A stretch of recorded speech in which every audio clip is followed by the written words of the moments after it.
Hi, my name is Jensen from Cloud9, and this is my basic champion guide to Vel'Koz.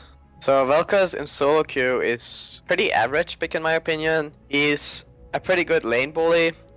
His laning phase is probably like average, I would say. He has a lot of poke, so he's really good with poke champions. He has some pretty clear weaknesses though. It's that he's a very immobile and slow champion, so he usually gets jumped pretty easily, so you need to be aware about your positioning a lot and just try to stay back. And his ultimate is really good for zoning and taking down like the carries of the team. Like for example, Vel'Koz was known to be a counter versus Azir a while back when Azir was meta, and in fights you would always just try to like ulti and focus the Azir so he wouldn't do damage. So yeah, just try to like burst whoever you can, but it's also really good to go for the backline. In laning phase, you can try to like proc your passive early on as well, but it's generally pretty hard to get the passive procced early on versus like better players, because you'd have to use a lot of mana to get it procced as well, and typically people won't stand in your W like to get the true procs. So you just want to like try to chef the lane early. When you get blue buff is when Vel'Koz becomes very dangerous, because you can easily chef the wave and harass people under tower, gain control and stuff. And try to like remember to get pink wards so you can like control the side rushes. Mid lane is like it's like very important to have control, and you just want to try to push the tower and harass him under tower if possible, if there's not an option to roam. The biggest weakness with Vel'Koz in laning phase is that he's an immobile champion, and if you're too far up and you don't know where the jungler are, you're very likely to die. So try to like always have vision on one side and then just hog that side so you're safe. Since most of Vel'Koz's skills have a pretty low cooldown, you always want to try to use your rotation before ultimating. So even if you're gonna like try to ulti someone in the backline, which is pretty common to do, try to at least like throw out your W, Q, and E just on the front line or whatever before you start channeling your ultimate. Though it's always good to try to land your E on someone and then followed by like W, Q, and then ultimate on someone, even if it's a tank, because you do pretty good damage. And try to hit multiple people with your ultimate. If possible, it's very important that you don't do like a bad ultimate with Vel'Koz, because it's like a big majority of your damage. But it's also pretty hard to do bad ultimates with it, so you don't really have to worry too much about that. So Vel'Koz also has pretty good wave clear, so a good thing you can do is you can throw 2 Ws on a wave, because it will also proc your passive, so that way you can like easily clear waves and stuff. So how I see it right now, there's 2 different ways you can approach your runes and your item build for most AP carries. So the most standard one is probably going 9 magic pin reds, scaling health yellows, and CDR blues with AP quins.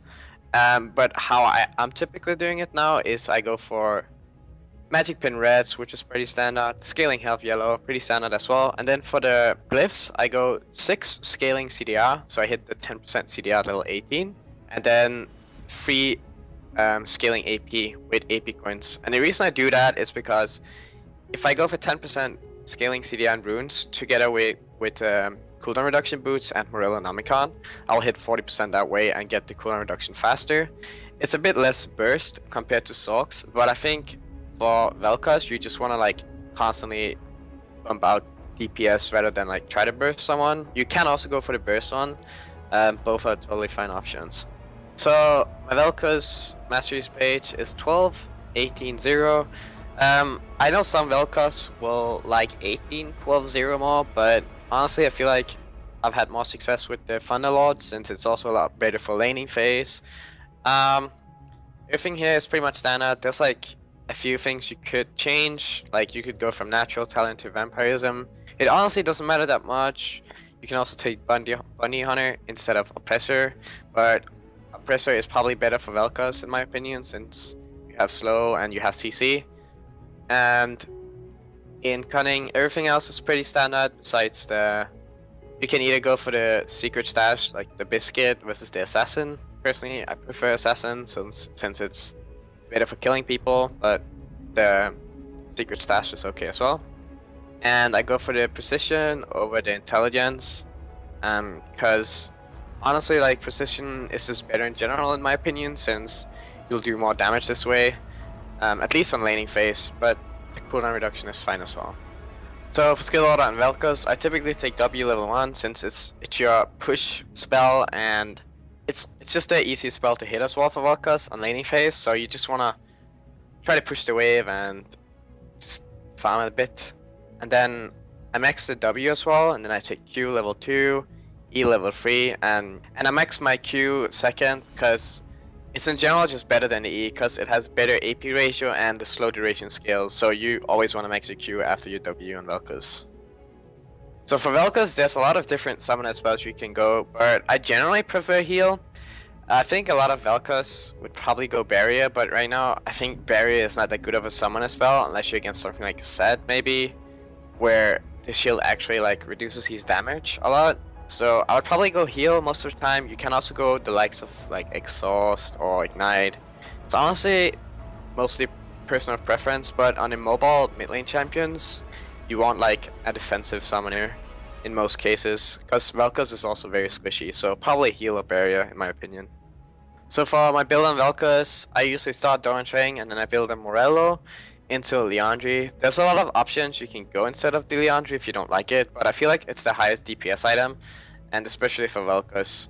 So I'd go Morello into Liandry and then into Void Staff in most scenarios, and then like Rabadon after, and then Ludens or Sonya, depending on what you really need. I also like to get my Soak Boots pretty early on Vel'Koz if I go for the 15% CDR, because you just want a lot of magic pen early on this champion for their burst. Thanks for watching this basic champion guide. Make sure to check out the rest of the guides over at lolclass.com.